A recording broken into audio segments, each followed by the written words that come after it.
is the power of a young Christian. ఒక యవనస్తుడైనటువంటి క్రైస్తవుడి శక్తి ఇది. That is what God expects from you. నీ నుంచి దేవుడు అదే ఆశిస్తున్నాడు. It's not you are living here for yourself. ఇక్కడ నువ్వు బ్రతుకుతున్నావంటే నీ కొరకు కాదు. Don't say that job కొట్టాల వద్దమ్మా. That is a mean idea. కాబట్టి జాబ్ కొట్టాలా అనేటువంటిది చాలా అల్పమైనటువంటి తక్కువ ఆలోచన అది.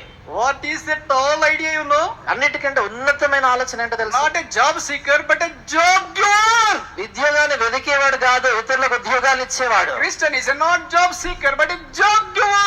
క్రైస్తవుడు అనేటువంటి వాడు ఉద్యోగాన్ని వెదికేవాడు కాదు, ఉద్యోగాలు ఇతరులు ఇచ్చేవాడు. Now you imagine Louis Pasteur. Does he need any job? అంటే నువ్వు ఊహించండి, లూయిస్ పాస్టర్ ఉద్యోగం అవసరమా? Oh, many thousands, crores of the people across the world are sustained because of the immunity has developed and the vaccine has discovered. కాబట్టి లోకంలో ఉన్నటువంటి అనేక మంది లక్షలాది కోట్లాది ప్రజలు ఆయన తీసుకుని వచ్చినటువంటి రోగ నిరోధక శక్తి కలిగించే వ్యాక్సిన్లు బట్టి బ్రతుకుతున్నారు. So